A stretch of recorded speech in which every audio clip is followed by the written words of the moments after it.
We live in a world of big numbers. We want 1 million followers. We want to make $1 million. And people start to measure their success by these big numbers. And it goes back to what you just said. Who is it going to serve? And it's your legacy. You mentioned that when we started talking. It's your legacy. Yeah. Your children are going to be proud of you. You're going to be proud of yourself. You don't need the big numbers. It's beautiful when they come, but don't measure yourself by that. Hello, welcome to today's episode of Creativity Boost podcast. Today I have the pleasure of having with me on the show a very special guest. Her name is Maggie Mills.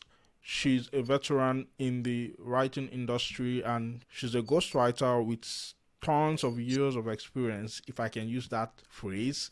And I'm going to give her the opportunity to introduce herself in her own special way, but I just want to give you that heads up as I bring you into the show today. Another good thing about today's episode is that we are going to be talking about something really, really interesting. And what we're going to be talking about today is titled Steps to Overcome Creative Blocks. Before going further into details of what we're going to bring your way today, I'm going to allow our guests to give you just a brief intro and then we're going to get right into it. So, Maggie, hi, how you doing? Hello. I want to thank you, first of all, for having this podcast. I really appreciate what you're doing and encouraging people because creativity is the root of opening up such joy and productivity as well in our lives, but mostly joy. Wow, thank you so much. Thank you. This podcast came as an offshoot of a vision that I had to help people ignite their creativity, innovation, and problem solving skills, and also help people who are stuck on their journey in going from idea to creation. I don't know if you like to give us just a brief introduction. Your profile is so massive that I think you'll be the best person to tell us about yourself. Oh, you flatter me. You're going to make my head swell. Well, basically, I earn my living as a ghostwriter. So you've probably never heard of me, which is how it should be. I like to stay in the background and let other people take the credit. I also coach people through writing their books and I edit. And I have as you mentioned, long background in publishing, advertising, and marketing. And it's all come together to help me do this now, which is to help people get the ideas out of their head and onto the page. And I'm so excited about what we're going to discuss in this podcast about overcoming blocks and people who would love to write a book, but don't think they can. So I do have a few ideas on that topic. Excellent. I believe that we're going to unpack that, and every listener is going to find tons of value in what we're going to share today. Now, you made mention of something that really strikes me whenever I think about it. The concept of helping people who have ideas in their head pull those ideas out and put it into a page. The way I see it is that people are pregnant with ideas and they don't know how to deliver these ideas. Whenever I think of this also, the picture of like a pregnant woman comes to mind who is pregnant and doesn't know how to deliver this baby. And most times when pregnant women find themselves in that situation, they go to a surgeon, right? And the surgeon will perform an operation on them. They call it the cesarean section, right? And when that process is done, they are able to take the baby out of the woman's womb, so to say, and deliver it to her and to her world. That baby is given the opportunity to live and breathe. Is given the opportunity to touch lives, to experience the world. That's the way I see what you do, helping people who are pregnant with ideas, but they don't know how to birth it. And you're like a midwife, like a mind surgeon for people who are pregnant with books and they don't know how to flesh it out. And that's why I brought you on this show today, because I believe even if you're a specialist in the field of writing, ghostwriting, helping people birth their books, I believe there's a thing or two that people who are not exactly in that path right now trying to write a book, I believe there's a thing or two they can gain Maybe you're listening to this and you have an idea in you, you have an app that you want to birth, you have a business that you want to birth, you have a system that you want to produce, you have a product that you want to produce, but there are some blocks holding you back. This conversation is going to be very beneficial to you because you're going to find different tips and secrets while we talk about how we can help those in the writing path. Even those who are not in the writing path are going to find tips and secrets that they can pull out from these journeys that we are going to explore and apply to their own journey. So that's the way I see what you do, Maggie. And I also want to appreciate you for doing what you do because I myself am an author and I know how painful it can be to be pregnant with a book idea and not know how to birth it. Like my most recent book, which I launched last year, I had that book in me for 5 years. I was pregnant with that book idea for 5 years. And we'll talk about that a bit more in the process of our discussion. But I just wanted to give that context to our listeners so that they buckle their seatbelts and dive in with us as we explore this body of conversation. So thank you, Maggie, for doing what you do once again. Now, what would you say is like a blocker that stops people from birthing their brainchild in form of a book? I believe, based on your experience, you have worked with a lot of people, and you should probably have observed some things that always come up that stops people who are potential creatives, potential authors from birthing their brainchild.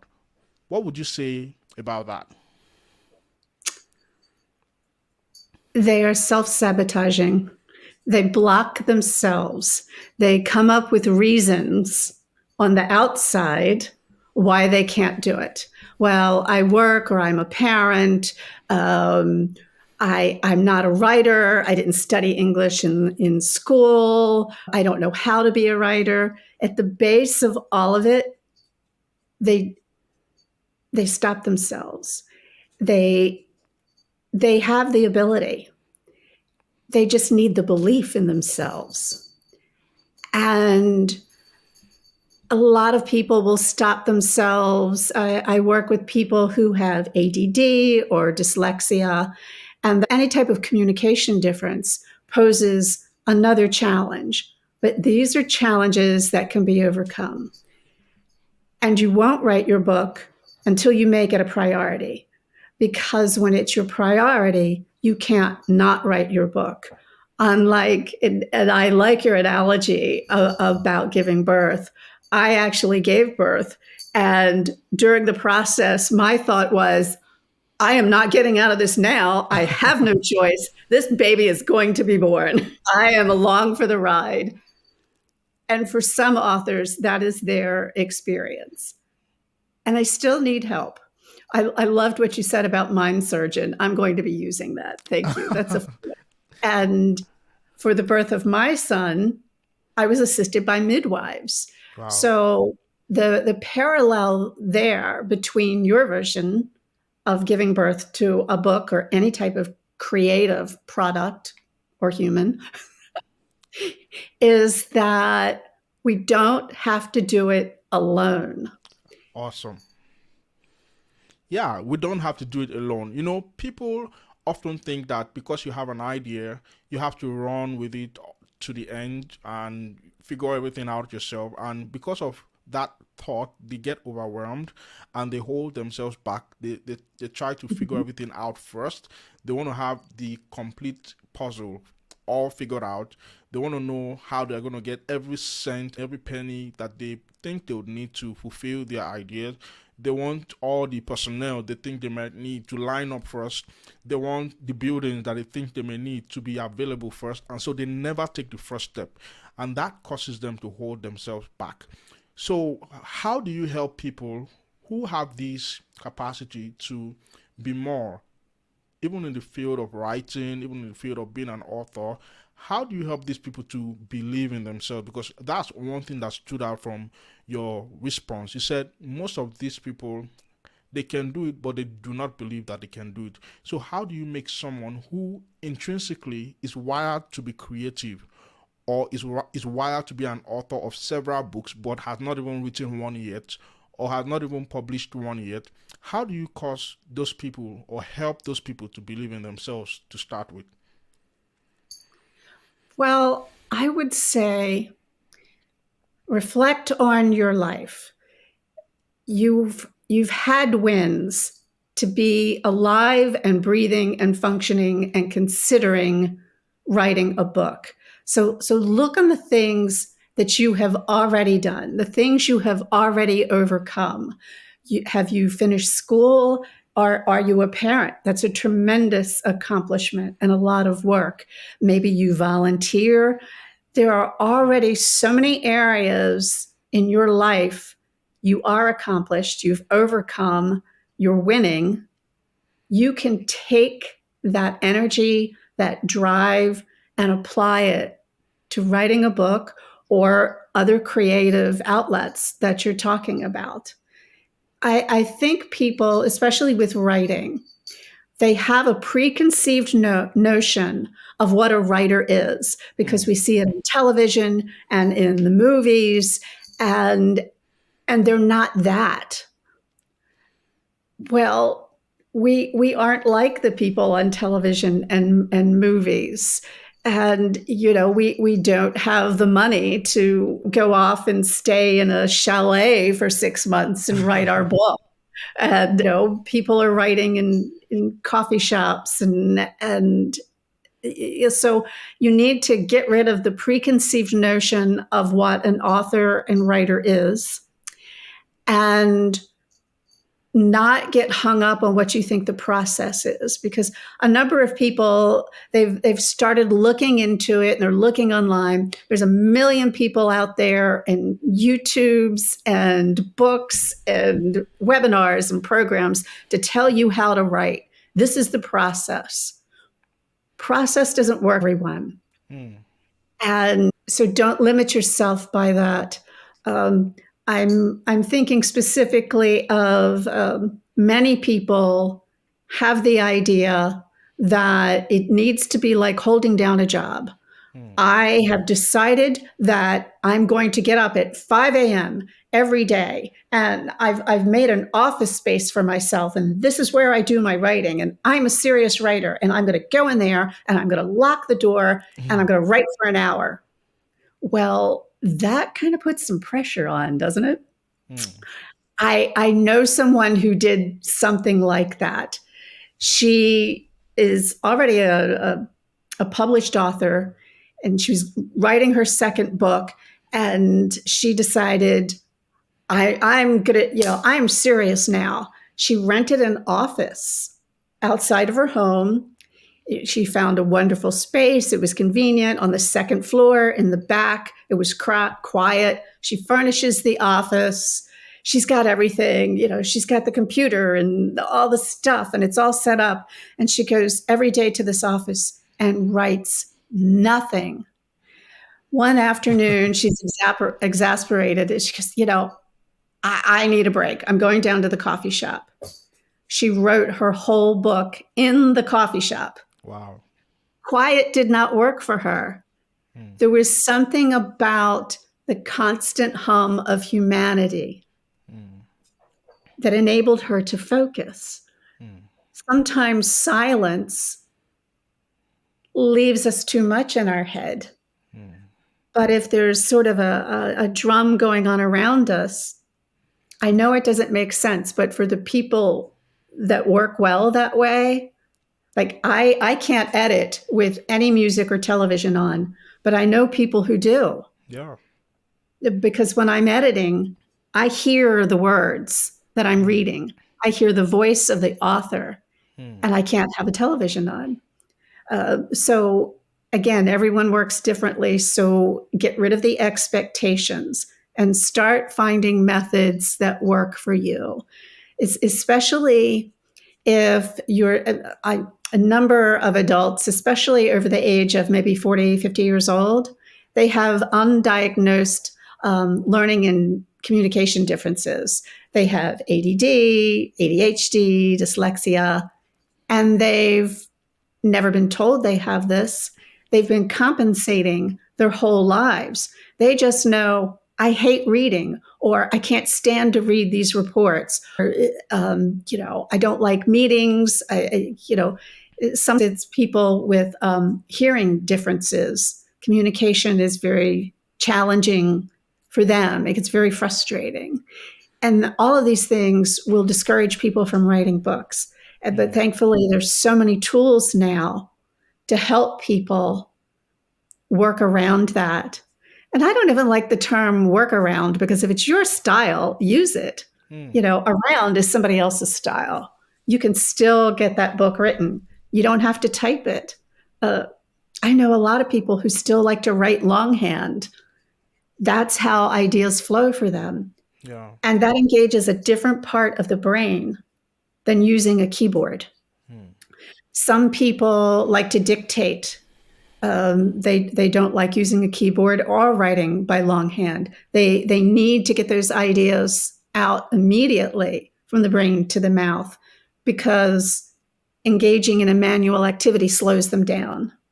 So they're just choose methods, experiment with methods that work with you and your ideas. And you've mentioned before, we've touched lightly on other areas of your life, not writing a book, where creativity and understanding how you work within creativity can help you. I I was an art major in college. I had a few majors. I traveled around. I Wow. studied. My first college I started while I was in high school, and I was studying photography and design. And then I moved halfway across the country and I studied mass communications. And then I moved again. And basically, I wound up with an art degree, because I thought, if I'm paying for an education, I want to learn how to do something I don't already know how to do. And so I wound up majoring in painting, because that's a great way to earn a living. Wow.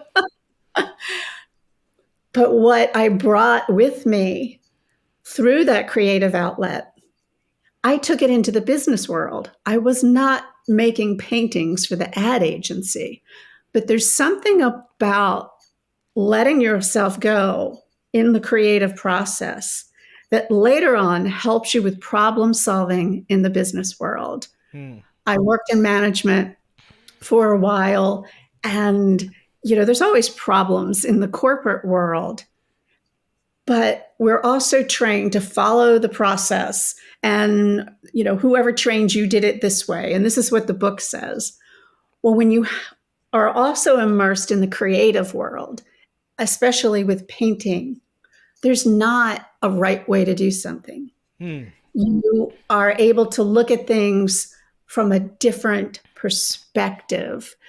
Like, I don't have to use that tool. I don't have to use that type of paint. I don't have to buy expensive oil to mix with my pigments. I think, was it Andy Warhol who used like Wesson oil or something? Don't quote me on that. I'd have to look it up. But in the 60s, especially, artists started working with all types of media. And even before that, Marcel Duchamp was using a toilet. So the arts enrich every area of your life and really help with problem solving in the future, because it sort of takes away preconceived limitations. So I could go on about that. Yeah, you said a lot of things that I find very profound, and I'm going to touch on those things one after the other. And the first of the things that you said that actually struck me, the fact that you work with people who are dyslexic, people who have ADHD, and in my creativity expedition, in my creativity discoveries, when I began to take interest in the subject, the field, and the domain of creativity, there were several myths that I came across that I knew that many people had that was holding them back. And one of such myths was that creativity is limited by disability, or let me call it that way for the purpose of nuances and semantics. But I believe you get what I mean, and listeners get what I mean. A lot of people believe that because they have a a kind of ability that is not usual or that is not found in most people, and society calls it a disability, they feel like they cannot be creative. For example, people who are blind feel like, oh, maybe I can't do much with my life because I'm blind. People who are limited in their movement, who can't walk well or who can't walk at all, feel like, oh, maybe I'm useless, and they just look at themselves that way, and they never manifest their creativity. And interestingly, I've come to discover that these sets of people that usually get that label tend to have even more to offer where creativity is concerned if they can just believe in themselves and take that step, right? How do you help people who have that challenge to come out of themselves and manifest their creativity and overcome that block? Well, thankfully, we live in a world with less stigma now. I've seen it changed radically in my lifetime, the way society views people who function differently, Hmm. who are physically different, who are newer, for even different ethnicities. We're, Hmm. we there's less stigma, there's more acceptance, there's more understanding, especially after the Americans with Disabilities Act was passed in the US. And I can't remember that was, but in relative recent history, in my lifetime and probably yours. Um, so thankfully, there's less stigma there. There's more opportunity. Education has changed. Education still has a long way to go, but kids are, mainstreamed now, and schools are offering more opportunities, and the teachers are trained to work with kids. And that's where it starts, how we treat kids, Hmm. how they are accepted and encouraged, and how schools work with parents.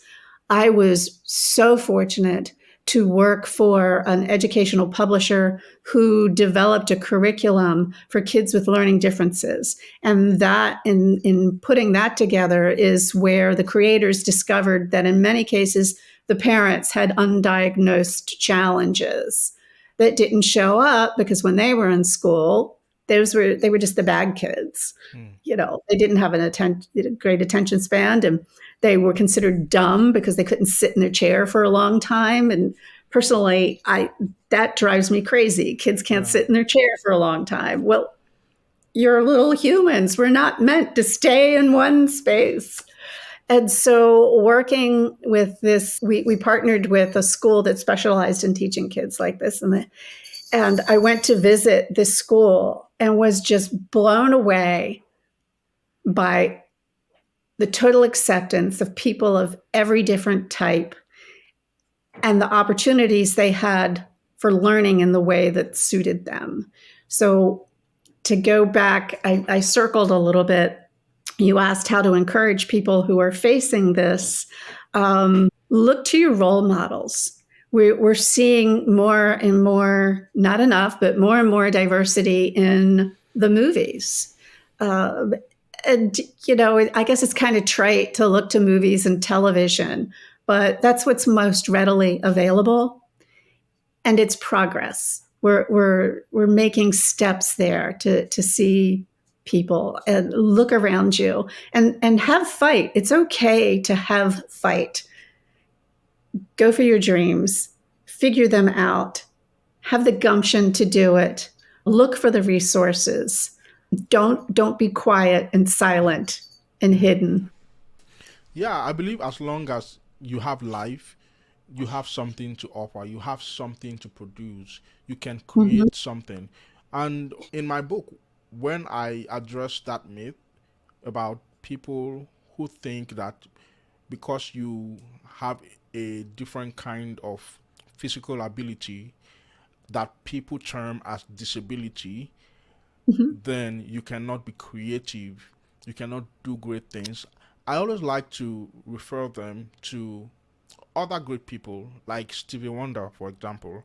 Stevie Mhm. Wonder was a man who was born blind, and in that disability, he found another ability that helped him compensate for that seeming disability, right?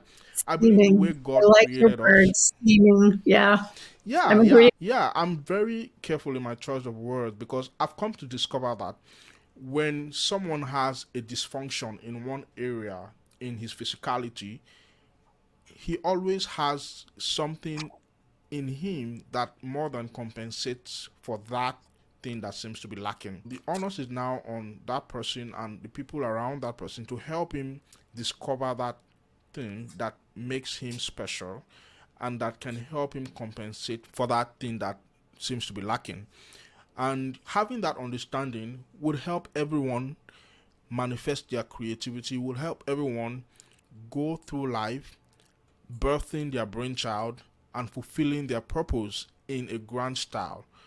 Stevie Wonder was an amazing musician and he attained legendary status. He produced music that was out of this world.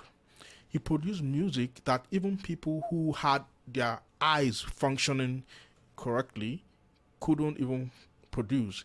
He would play the keyboard that required, in quote, that required the use of the physical eyes to actually find the keys on the piano. He would play the keyboard without using those eyes, and yet he would play it so exceptionally, right?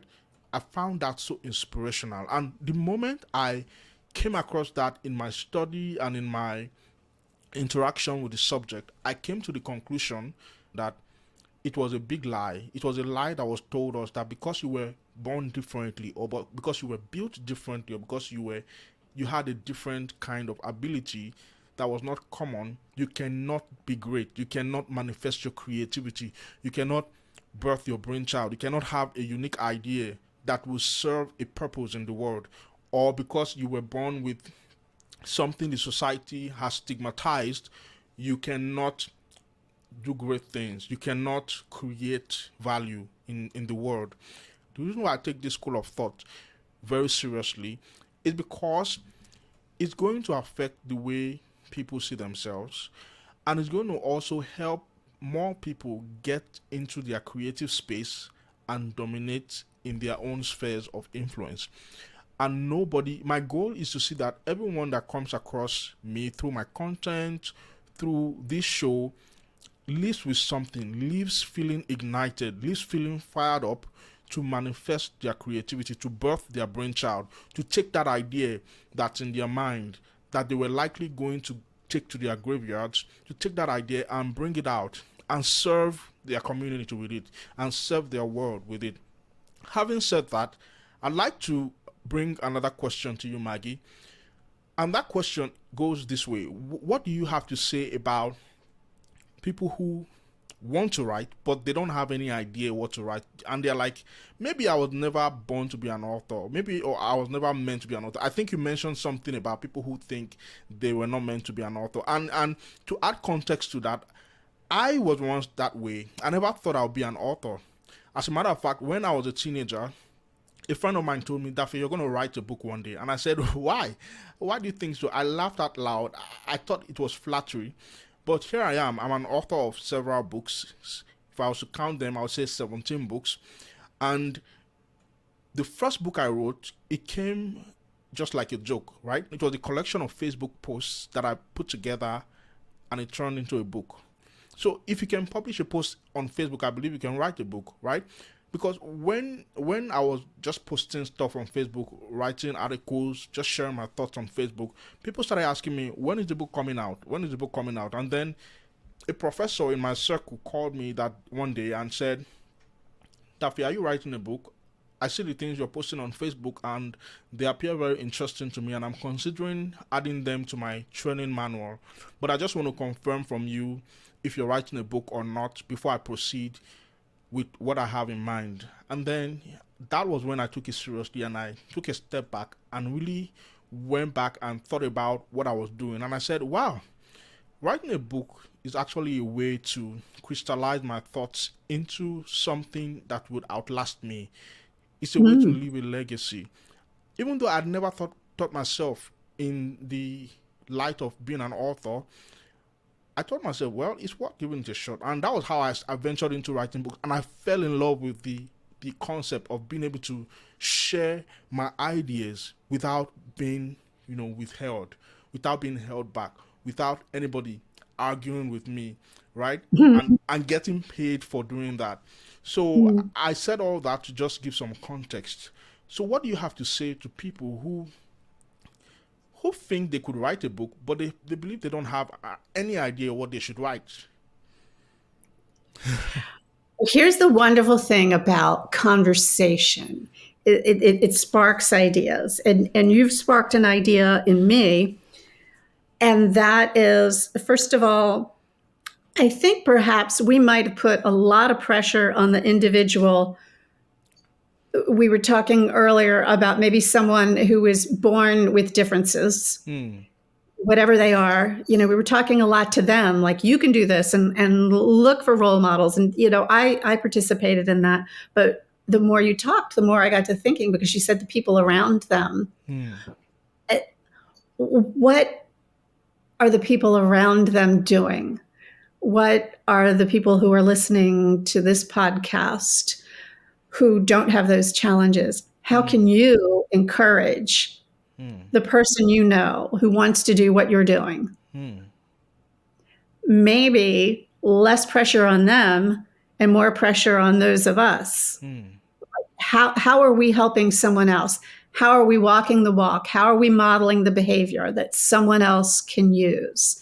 So, to bring it back around, I digress a lot, but eventually I do come back to your question about, you want to write, but you don't know what to write. That's a fun topic to address, and it is pretty common. I just want to write a book. So this is where I recommend that you start keeping notes, any way you like to keep notes. So my recommendation is start keeping notes and do a little self-examination about what excites you. Where are you spending your time? Where are you already finding your joy? What do you love to do? Maybe you're somebody on a softball team and you are totally crazy about softball, or you love baseball. You know every stat from the beginning of time. Maybe that's where you can write your book, because you already love it. You're already interested in it, Hmm. something you know about.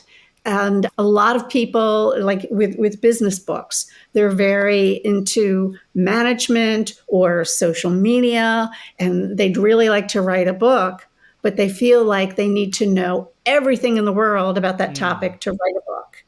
You don't. If Wow. you are already involved, whether it's a hobby or something you do for work, you already know more than the person who hasn't started yet. Hmm. And for the person who hasn't started yet, they don't need the big lofty books. I've got 30 years of experience and I'm speaking from up here. They need to read the person who's just here, who's recently gotten through that, who remembers distinctly what it's like to be a first timer. What type of equipment do you need? Hmm. What do I need to know before I even begin? So, part of figuring out what to write is starting with what you already know and what you're interested in. Because if you choose a topic because you think it's going to sell, or you need that to boost your career, but you really don't like the topic, you are going to be a terrible writer. Hmm. You need to be interested, first of all. Yeah, you just sparked another question that I have in mind. What about authors who write books and the books don't sell, right? Even their mother doesn't read the book. Even people that give free copies did not even as much as read the books, right? That can be discouraging. So this is one fear that I feel blocks creatives, blocks Yes. authors from launching out. I've seen people who have manuscripts. They have actually done the due diligence. They've sat down, they've written words, thousands of words in a manuscript, and never published it. They never hit publish. And just like you, I sometimes coach potential authors. I've met Mm-hmm. such people that have actually helped to brought their brainchild in form of a book. there's a lot of people who never write books, not because they don't have ideas, they are full of ideas. They've even penned these ideas down, but they would never publish it because they feel nobody will buy, they feel nobody will read it. And these realities are there. I'm not saying these things don't happen. Oh, I agree with you. They absolutely are there. They stop themselves because of fear. And we all have it. Years ago, I was listening to an audiobook while I was driving. Hmm. I was driving through the state of Virginia along the east coast of the US. I remember this exact moment. It was a beautiful Saturday morning. I had the window rolled down. I'm driving through the countryside listening to this book. And this person said, there are two ways to make a decision: out of fear or love. Like, are you taking that job because you're afraid of being unemployed, but you really hate the job and it doesn't suit you? Or are you taking that job, maybe it pays a little bit less, but oh my gosh, you love the work and you have the opportunity to work with children? Fear or love? So, as an experiment, I started looking at the decisions I was making. Am I making this decision out of fear or out of love? Every time you make the decision out of love, it works out better. When authors get to that spot and have written their book or spent years on it and doing the research, it's a fear or love situation. I'm afraid no one will read it. I'm afraid people will laugh at me. I'm afraid everyone will think I'm a fake. I'm afraid I don't know enough. I'm afraid people will make fun of me. Now, where can you look at love? They love their topic. They would love to help someone. Hmm. They would love to be a published author. They'd love to start their next book. Yeah. They would love to keep writing. So when you look at it from fear or love and you go toward love, it will help you get over that hurdle. So many books in all types of genre, whether it's a business book or a fiction book, books help people. Hmm. And there have been a number of occasions when the authors I work with start going through that self-doubt. Hmm. I've seen this happen literally hours before their book was going to go live on Amazon. They start coming up with those self-sabotaging excuses. They don't sign that last piece of paper. They don't, turn in the bio that they need. They don't approve the cover. Like, they've spent ages and energy, and at like the last 15 Overanalyzing. minutes of effort, they stop. So I will talk to them when they start having these doubts, and I will ask, if you know that your book would help just one human being on the planet, Hmm. would you go through and do it? And they say, well, of course, I'd want to help, even if it's just one person. Hmm. I said, well, your book is going to help more than one person because, first of all, it's going to be you. You're going to be person number one. It's going to help Oh. you. And I guarantee someone will benefit by the words in your book and the message you have. Hmm.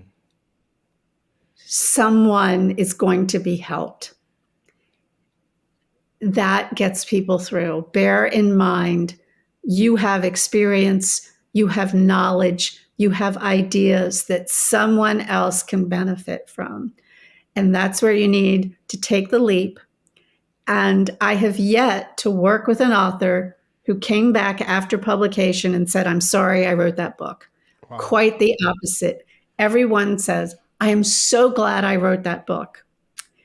Now, as for to address your topic of, and nobody read it, not even your mother, well, that's where marketing comes in. You can have the most beautiful, helpful book in the world, but you have to tell people about it. Yeah. A lot of people stop there. They're very intimidated by marketing. They're introverts. They don't want to do social media. Accept and look for a pathway through this as soon as you start writing your book, because there are ways to do that and there are ways to get help. So, yeah, you got to start talking about your book from day one. Yeah, and that really makes sense. Just to also add some context for those who may not be exactly writing books, I met someone who I can call like a friend. I can also call this person a client because I work with people as a creativity coach to help them birth their brain children, also people who have ideas in form of an app, in form of a brand, Mhm. in form of a community, in form of a message, and they don't just know how to bring it out. So I met with this young man, and he showed me an application, a software application that he had developed. He spent 3 long years writing code to build this application that would help people for real. And for some reason, he never put that application on Play Store. He never published that application. So that application was as though it never existed, but it existed. He had done the work, but he was just scared to birth it. He was scared to publish it. He was scared to launch it.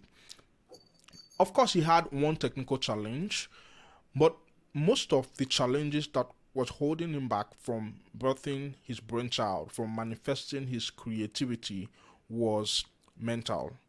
And Mhm. his mindset was that this thing would not be useful to anybody. This thing, nobody may even like it. Is it even worth the effort? After spending 3 years doing it, is it even worth the effort? Maybe I shouldn't have even done this in the first place. Maybe I've wasted my time, and it's high time I just park this project and just bury it and just move on. A lot of people bury their dreams, and I'm saying this because I know that there could be someone listening to me right now. You're in your car, you're listening to me on your phone, you're lying on your bed, you're sitting on a chair, and you have buried your dreams, you have buried your ideas, you have buried your skills, you've buried your talents because you feel nobody cares about it. It's not popular, it's not fashionable, it's not the thing that everybody's talking about, it's not what's trending now. And I take you back to the question Maggie just asked. Can it help one person? If it can help one person, then it is worth putting it out there. And here's what I told this young man. I told him, the reason I'm telling you to publish this app, the reason I'm telling you to work on this thing, the reason I'm telling you to follow this thing and see this thing through to the end is so that you can birth your brainchild. I don't care if you end up making money from this thing, even if I think you are suppressing your inner Zuckerberg, if you know what I mean. Right? Because I saw him like a Mark Zuckerberg who was just afraid to release that application that would end up making him a billionaire. I told him, even though I know you're suppressing your inner Zuckerberg, I want you to publish this app. I want you to work on this project and finish off this idea and birth your brainchild for the joy of birthing your brainchild. And I took him back to the childbearing process again. Getting pregnant and giving birth to a child is not fun. It's uncomfortable. Most times difficult and painful, right? But for the I will joy agree. of hearing your baby cry, for the joy of giving birth, for the joy that is set before you or before them, a mother will carry that child for 9 solid months or more and go through all that comes with carrying a child inside of her body and go through all that comes with going through delivery process and birthing that child, all just to experience the joy. The mother doesn't even know if that child would end up becoming great at the end of the day. The mother doesn't know if that child is going to make A's in school. The mother doesn't know if that child is going to become wealthy at the end of the day, just for the joy of birthing that child. I think that should be the primary inspiration, the primary motivation, the primary drive for any creative to manifest their creativity, whether it's in form of a book, an app, a brand, an idea, a song. I know many songwriters, I know many singers, many potential, producers, movie producers, content creators who are afraid to start out. Many potential YouTubers who would be successful in the long run if they started out because they are holding themselves back and they feel nobody will watch my videos. Oh, nobody will listen to my song. No publisher will publish my book. Forget about all those things and just do it for the joy of creating, for the joy of birthing your brainchild. And I said all of this just to add context for those of you who are listening who may not be traditional or potential authors. And I want to say thank you, Maggie, for that angle that you brought to the conversation. Now, this brings me to another interesting question. I believe that sometimes writing can be tedious, right? Writing can be tedious. Being an author can be tedious. Many people have this idea that they have to be the ones to sit down to write their books for it to be their book. So they feel guilty about the prospect of hiring a ghostwriter or working with a coach like yourself to birth their ideas, right? What do you have to say to people like that? And it's not only limited to people who are into writing. I've seen people who have ideas to create a company, to create a product, to create a brand, but because they don't have the technical skills themselves required to Mhm. write the code, they feel they cannot do anything about it. What do you have to say to people like that? The ability to type does not make you a writer. Mm. Amazing. The idea, the thoughts, the material, the content, that is what makes you an author, Hmm. not the act of typing. I think that does justice to that question because there are many creators, there are many people who have built stuff that they have absolutely no idea how to do the technical skills part of the process. They just know that this is the picture they have in mind, and that's where the real value starts from, right? I recently did a recording about 4 levels of creativity, and in my exposition, I said the first level is the level of implementation, and that's where you're doing the task, you're doing the technical aspect of creating, and that's also part of creativity, right? But that's the Mhm. first level.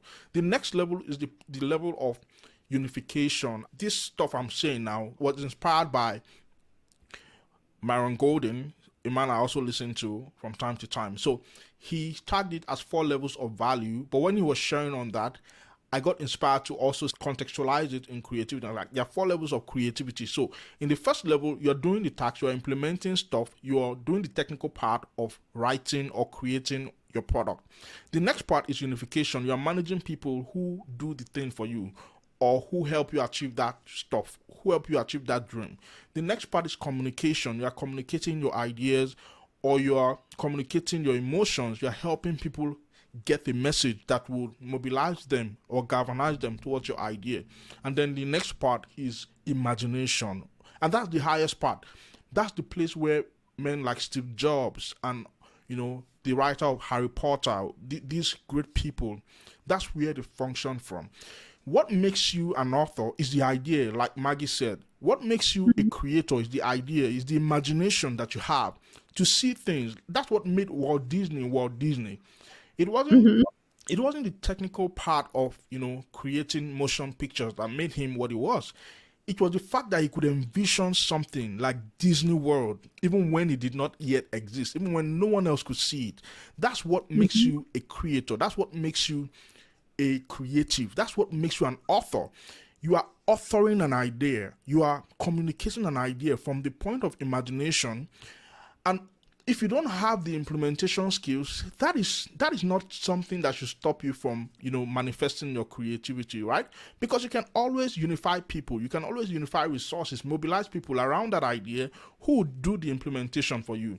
So hiring a ghostwriter, for example, as an author who doesn't like writing or who hates writing or who doesn't know how to write or who is not an English expert is a very good and sure way to get those ideas out.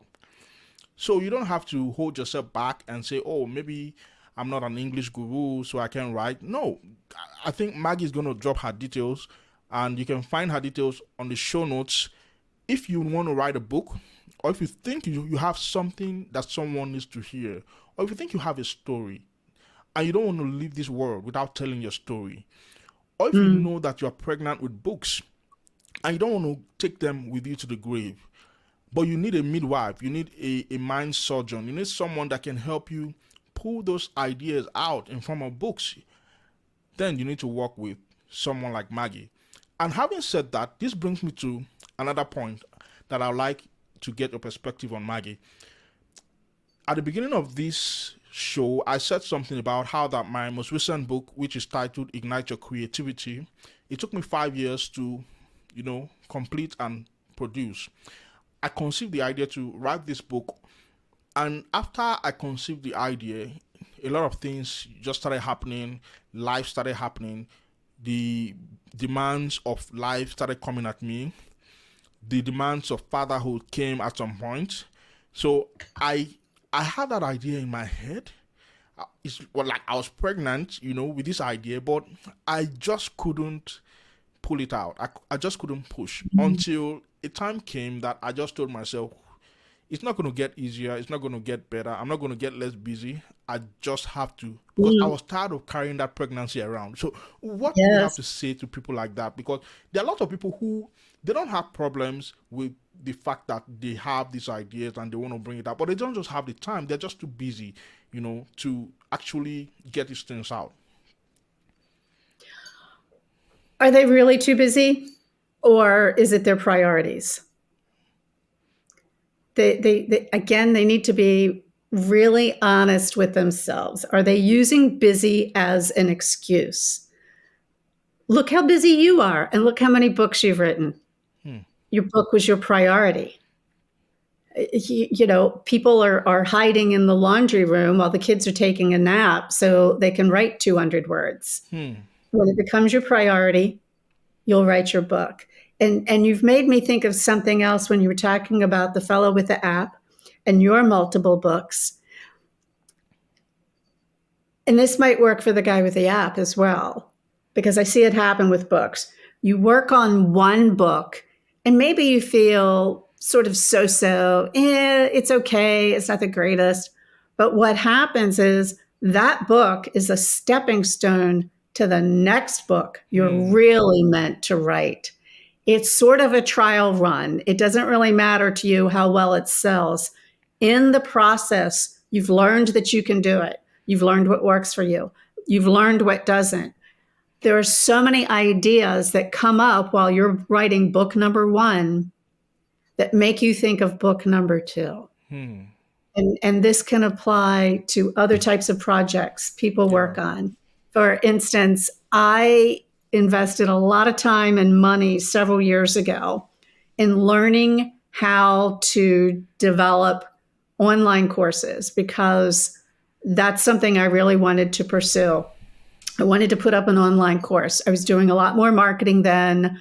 I was working in personal branding, and book writing is really sort of an extension of personal branding when you think about it. Yeah. We went all the way through this course. It was really challenging for me. I filmed hours and hours and hours worth of videos. I had other materials. I had downloadable worksheets. I did everything. I was 24 hours away from launching. Hmm. And I went, I can't stand this. Wow. I don't want to do this. I don't want to be responsible for fixing that platform all day, every day, because it's a pain in the butt. I'm a writer. I am not somebody who wants to be dealing with all these technical difficulties. And I said, I'm just not going to do it. The positive thing that came out of this, I met people in the process of learning how to write that course and use that platform that completely changed my career Wow. to something I absolutely love. I met with someone who at the time we were you would have thought we were competitors, Hmm. but we just hit it off. We struck up a conversation and it totally changed the course of my career. That's why I spent the time and the money on something that ultimately I decided I don't like, this isn't working out for me. It led to something beautiful and valuable. Hmm. So hopefully people will consider that while they're working through their projects. I'm going to learn a lot from this, and then I'm going to go on to the next one. Amazing. And just to also add to the story I shared about the guy with the app, after Mhm. he had the conversation with me, I followed up with him on the technicalities that was also holding him back. I gave him suggestions that ended up working, and then he published the app. In 4 months, he was already making good money, and that guy is raking in a good amount of money. And I always knew it when I saw that app, when I saw that idea, I knew this thing had potential to scale. I knew it had potential to make him, a big man, right? And Oh, I I'm so love glad you I helped him full to circle with push it that out. story. Yeah, that is perfect. I Yeah. love that. Yeah, that's the icing on the cake as far as that story is concerned. But even if you end up not making money from that idea or not becoming a bestseller yourself, just Mhm. the fact that you're able to push that idea out, birth your brainchild, write that book, it's enough reason to commit to the process. And that is the goal I feel we should be looking to as creatives. And if that's the only thing you listening to me on the other side, or you listening to Maggie on the other side, if that's the only thing you take from this conversation, let it be that you want to manifest your creativity. You want to birth that idea into tangible realities just for the joy of doing it. Of course, there's a place for, doing, feasibility studies and counting your cost and saying, is this thing worth the investment and all that. There's a place for that. I'm not in any way saying invest billions of dollars in a hobby or in an idea that Yeah. is not worth it. No, that's not what I'm saying. I'm talking to you if you have ideas, you have skills, you have talent, you have dreams that you have buried, and you haven't manifested these things. You've not released your potential. Do something that you can serve to people at the micro level without spending tons and chunks of money on it, and see if that gives you some jolts of joy and fulfillment. And then that will be the signal to you to know if you should take this thing and run up with it. That's how I'd like to just summarize what we've said, in the past few minutes. I don't know if you have any final thoughts to share with the listeners. Maggie, it's been so awesome to have you on the show. I know we can go on and on and on, but I have You to do have a respect your good time time. talking with each other. Yeah. No, Uh, I like where you're wrapping this up. And we live in a world of big numbers. We hmm, want 1 million followers. We want to hmm, make $1 million. And people start to measure their success by these big numbers. And it goes back to what you just said. Who is it going to serve? And it's your legacy. You mentioned that when we started talking. It's your legacy. yeah. Your children are going to be proud of you. You're going to be Hmm. proud of yourself. You don't need the big numbers. It's beautiful when they come, but don't measure yourself by that. Amazing. Maggie, thank you so much for that. Thank you. It was an amazing session with you. Amazing to talk to you. You're such a great conversationalist. I don't know if you have anything you would like to share with the listeners, or just give us a way that we can connect with you after this show. I would be delighted to do that. And I always leave it open for people to, if they have any questions. I love what I do. I love answering questions and sending people in the right direction to get the guidance and information they need. So I just reach out with questions if you have them, and you'll probably put contact information in the show notes. Yeah, so I'm going to put her contact information in the show notes, and you'll be able to reach out to her if you would like to ask questions or get more information, or just get, you know, in touch with her in any way, shape, or form, and just follow her and, soak in her inspiration, in her wisdom, in her message. She's got lots of things to say, because she's lived a full life. So this is a guest you definitely want to, stick around with. Thank you so much, Maggie, for joining. Thank you for coming on with your loads of wisdom, your wealth of knowledge, and sharing so freely with the audience. Thank you so much. Well, I greatly appreciate what you're doing and your mission to inspire people. You're doing good work here. Thank you for having me. Wow. And this is where we're going to bring it to a close. Thank you for listening.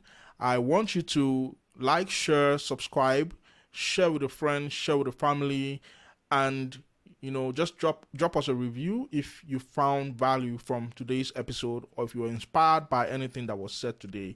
And if you also have questions, you're going to see my email, you're going to see Maggie's emails on the show notes, and you can always reach out with those questions. And if you would like to follow me on social media, or you'd like to get some of my books, you would also find the links in the show notes. Thank you for listening to this episode of Creativity Boosts. See you in the next episode. Have a good one. Bye bye.